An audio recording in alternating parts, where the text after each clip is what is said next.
आपके खिलाफ इस देश में 24 घंटा अत्याचार होता है। आपको दबाया जाता है, आपको शिक्षा के सिस्टम में रोका जाता है, आपके खिलाफ पेपर लीक किया जाता है और आपके करियर को रोकने के लिए, खत्म करने के लिए किया जाता है। हमने 3 मांगे की हैं।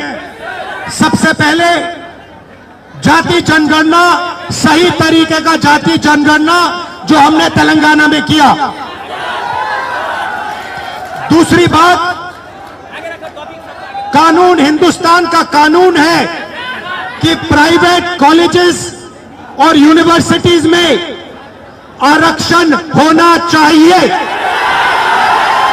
और ना नरेंद्र मोदी ना बिहार की सरकार उस कानून को लागू कर रही है। इसीलिए हम उन पर दबाव डालेंगे और जब तक, मैं बता रहा हूं, जैसे मैं यहां आया हूं ना, रोक नहीं पाए, वैसे ही नहीं रोक पाएंगे जब तक इन्होंने प्राइवेट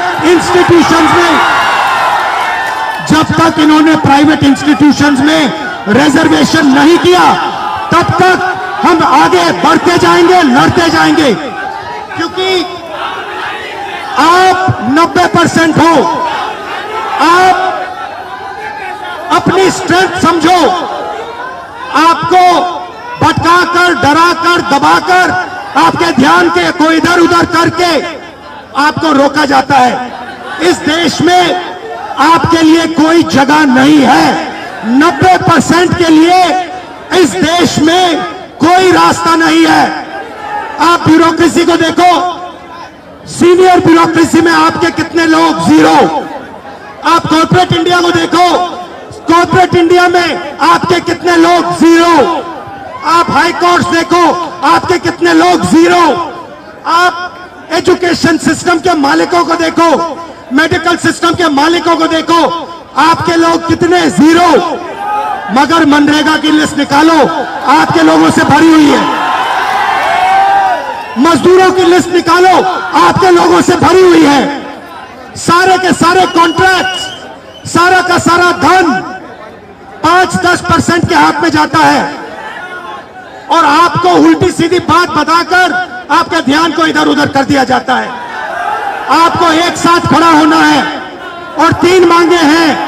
पहली मांग जाति जनगणना, दूसरी मांग प्राइवेट इंस्टीट्यूशंस में, प्राइवेट स्कूल्स और कॉलेजेस में रिजर्वेशन, अति पिछड़ा का, ओबीसी का, दलित का, आदिवासी का। तीसरी बात, एससी एसटी सब प्लान, जो आपका पैसा है, जो आपको नहीं दिया जाता है, आपको वो दिया जाना चाहिए। ये 3 चीजें कहने में आपसे आया था। और ये बात समझिए, आप एक बात समझिए, बिहार की पुलिस ने अभी मुझे रोकने की कोशिश की, रोक नहीं पाई। पता है क्यों नहीं रोक पाई? नहीं, इसलिए नहीं रोक पाई क्योंकि आपकी शक्ति मेरे पीछे है।